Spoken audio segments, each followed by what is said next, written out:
Punk vows to break Drew's face.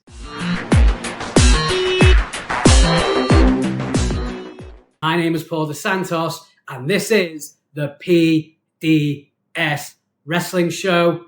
Welcome to part one of this week's Raw recap. After a historic WWE Backlash PLE event in Lyon, France this past weekend, the May the 6th edition of Monday Night Raw came to us live from Hartford, Connecticut. The show kicked off with Michael Cole announcing the first round matches of the King and Queen of the Ring tournament, with the finals set to take place in Saudi Arabia later this month. The Judgement Day then made their way to the ring, and Damian Priest reminded the crowd that they should all rise for El Campeon. He then went on to apologise to JD McDonough and Finn Balor for the way he acted after his match with Jey Uso at Backlash, and he said that Finn Balor will always be his brother. Finn Balor then got on the microphone to tell the crowd that seeing as Drew McIntyre was not medically cleared to compete, he had an automatic first round bye.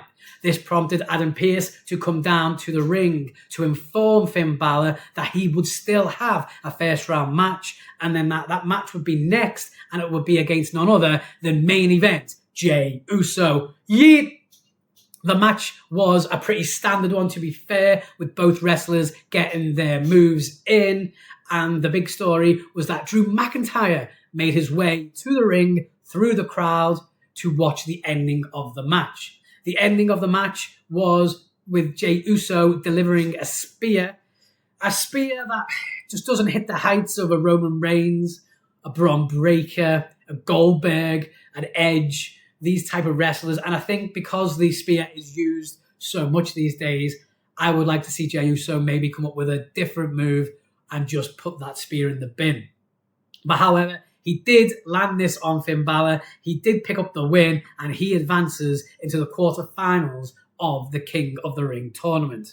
The expression on Drew McIntyre's face, you could see, was that of just utter contempt for everything he was seeing in the ring and his disbelief at not being able to compete in the King of the Ring tournament. We then saw Zoe Stark backstage warming up for her match with Ivy Nile, and we saw the arrival of Becky Lynch, who would have a sit-down interview later on in the show with Michael Cole.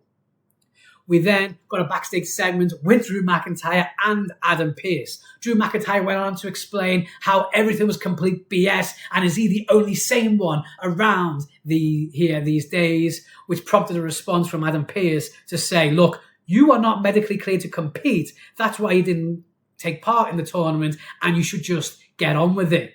Drew McIntyre once again said that this was complete BS, and he left the arena promptly. Just as he left, another person showed up in a car, and it was none other than CM Punk. CM Punk asked, where is Drew McIntyre? And that he was sorry for being late because he was stuck in the WWE headquarters over the weekend. Adam Pearce then was told to play CM Punk's music as Punk had something that he wanted to say and get off his chest. Just before he made his way into the arena, he was briefly stopped by Chad Gable. They had a brief interaction with Punk telling Gable to go easy on the Alpha Academy.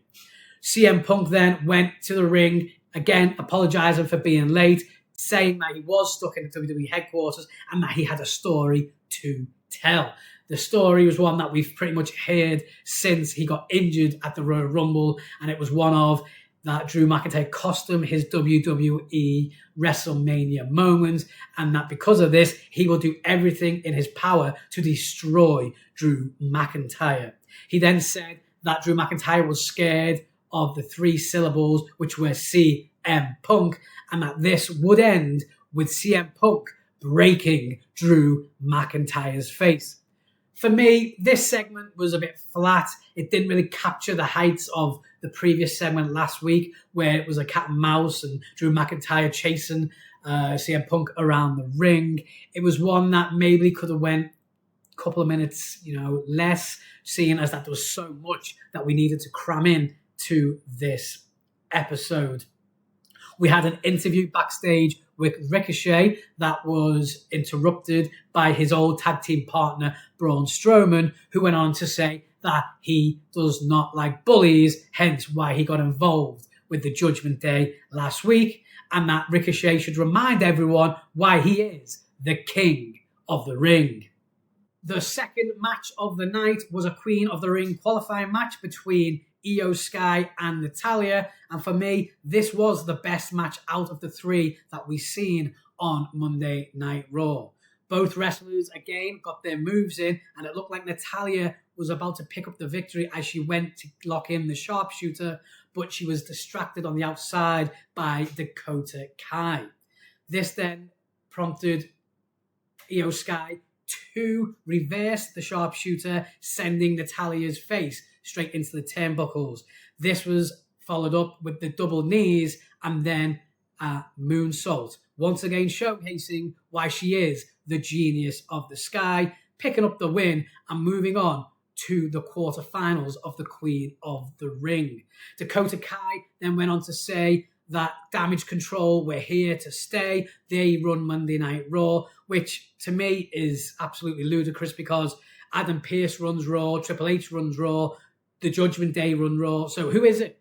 But one I can tell you, it's definitely not Damage Control. She then told us that Asuka had picked up an injury, which by all reports is a legitimate one, and that she would take her place against Lyra Valkyria later on in the show.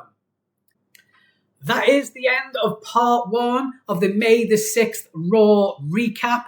Please head over now to part 2, where I discuss all things Ilya Dragunov, Ricochet, Zoe Stark, Ivy Nile, and what the hell is going on with Sami Zayn, Brig Bronson Reed, and Chad Gable.